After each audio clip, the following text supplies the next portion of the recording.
pour investir sur BFM Business.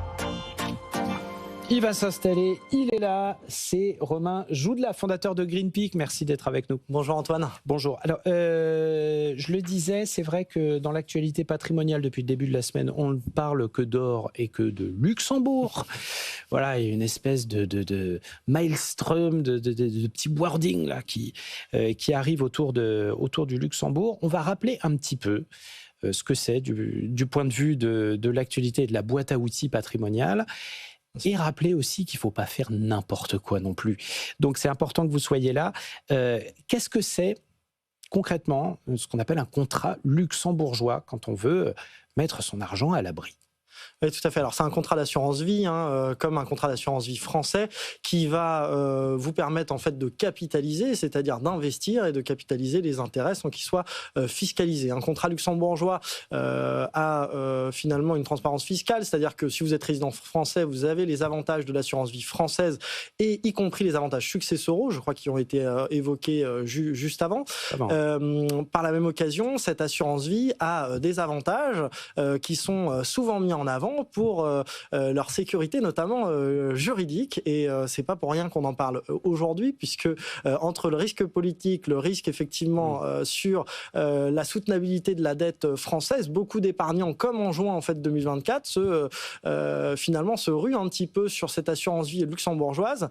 Et je peux le comprendre. Le pays, le Luxembourg, c'est un des seuls pays qui est triple A. Il y en a très très peu dans le monde. On a également si vous voulez, une dette sur PIB de 26%, et comme je le disais, un triangle de sécurité, un super privilège qui vient vous donner une sécurité juridique supplémentaire. Alors on en a parlé hier de ces privilèges avec notre invité, où on décortiquait un petit peu cette possibilité de placement. C'est quoi les sécurités juridiques autour des contrats luxembourgeois ? Oui, alors cette sécurité juridique, en fait, elle est double, comme je le disais. Déjà, le super privilège, c'est le fait d'être le premier créancier, c'est-à-dire que si l'assureur fait faillite, avant les salariés, l'État, l'assureur, même le trésor public, c'est vous qui percevez effectivement, qui récupérez vos capitaux.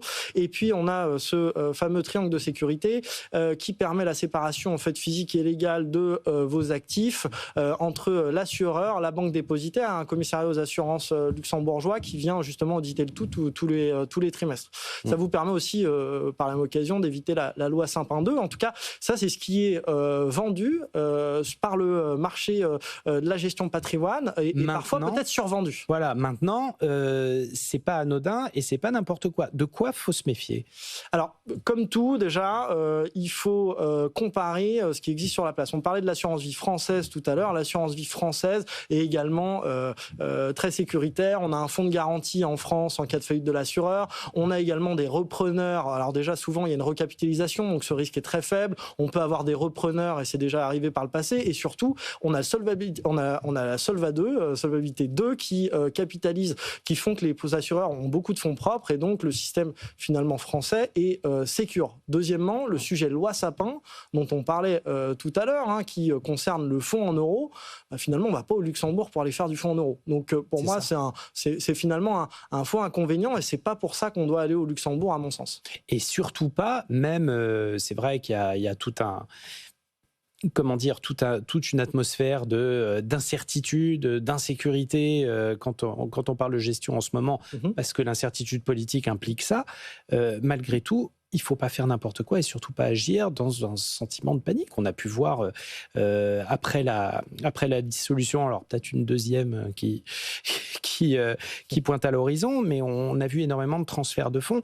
Bon, faut pas faire n'importe quoi, encore une fois. Non, il ne faut pas aller trop vite et surtout, en fait, je pense qu'il faut raisonner, alors sortir du brouillard, raisonner sur le long terme. Et il y a des opportunités tant patrimoniales que d'investissement. Les opportunités patrimoniales, et ça peut être le Luxembourg, c'est de se poser des vraies questions sur ses besoins. Le Luxembourg, pourquoi c'est intéressant ? Déjà, il faut avoir minimum 250 000 euros.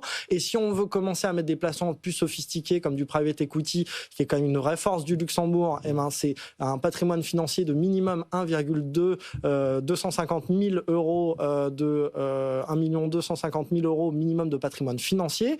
Donc, c'est pas pour tout le monde. Par contre, quand on a ce patrimoine-là, c'est superbe. Il n'y a pas de problématique de référencement. On peut aller sur des clean shares, donc c'est des parts sans rétrocession. On peut mettre de la dette privée, du private equity, gère les appels de fonds. On peut être en multi-devises.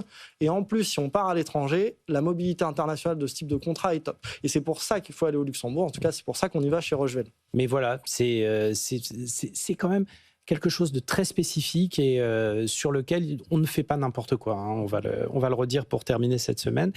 Je voulais vous demander... Alors, c'est vrai que désormais, vous êtes fondateur de Rochevel Gestion Privée. Hein, ça, faut le préciser.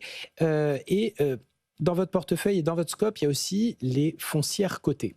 C'est vrai que c'est un secteur d'investissement qui a fait florès et qu'on continue à suivre en bourse, les Carmila, les Unibail Rodamco, Westfield, etc.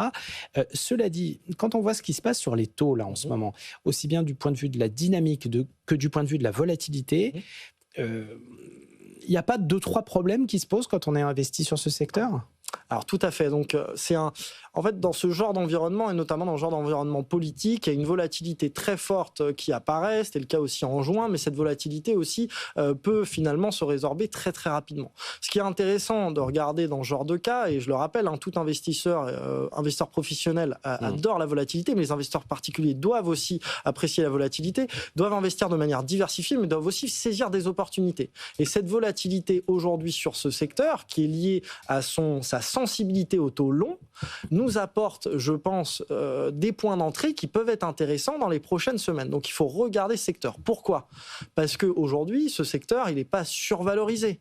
C'est un secteur, alors déjà pour le rappeler, on parle de quoi ? Les foncières cotées, c'est des sociétés immobilières qui gèrent un parc immobilier en bourse, souvent commercial, bureau commerce, on peut avoir du résidentiel allemand, etc. Et sur ces sociétés-là, on a aujourd'hui une décote de plus de 30% parce qu'on a connu la défiance sur le e-commerce, on a connu la défiance sur le télétravail, on a connu le Covid, on a connu la hausse des taux d'intérêt. Et tout ça, aujourd'hui, est encore dans les cours de bourse. Et quand on achète un S&P à 25 fois, les foncières cotées, à l'inverse, sont décotées de plus de 30%. Et elles ont encore baissé de manière significative depuis fin août, avec des catalyseurs, à l'inverse, qui, je pense, sur le moyen long terme, pour ceux qui peuvent absorber de la volatilité, est un critère pertinent d'achat aujourd'hui, en tout cas renforcement ou d'initiation de ligne. Alors oui, sans doute commencer une ligne, parce que parallèlement, avec toute cette agitation, il y a aussi des inquiétudes autour de la consommation en propre. Et vous pensez que c'est quelque chose qui est de l'ordre de la volatilité à observer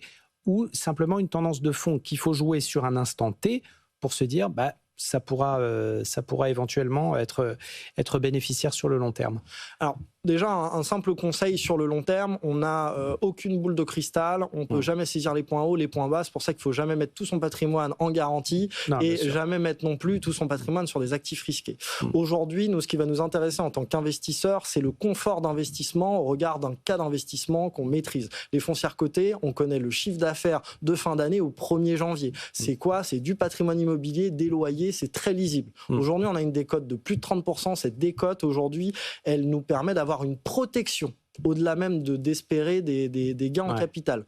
On a des niveaux de dividendes qui nous protègent par rapport à des taux, même sur ces niveaux-là, puisqu'on peut facilement trouver des niveaux de dividendes supérieurs à 6, 7, voire 8% sur du patrimoine très qualitatif. C'est des aristocrates du patrimoine.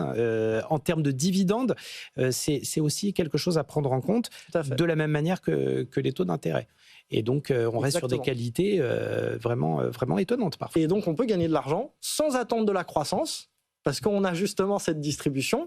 On a, si besoin de l'indexation sur les baux commerciaux, on a cette décote qui nous protège, et on a des fondamentaux aujourd'hui qui sont très bons. Les taux d'occupation sont supérieurs de 95%. On a une stabilisation des valeurs d'actifs qui s'observe sur les dernières publications. C'est déjà la deuxième ou la troisième publication. On a des stabilisations de valeurs d'actifs en dehors, attention, du bureau périphérique. Donc ça, c'est peut-être quelque chose qu'il faudra éviter, que ça soit en bourse ou en non-coté. Mais par contre, sur du bureau prime, sur du commerce, du résidentiel allemand, il y a des choses à faire. Il ne faut pas avoir que ça. Mais en diversification, c'est intéressant. Bonne idée d'investissement, effectivement.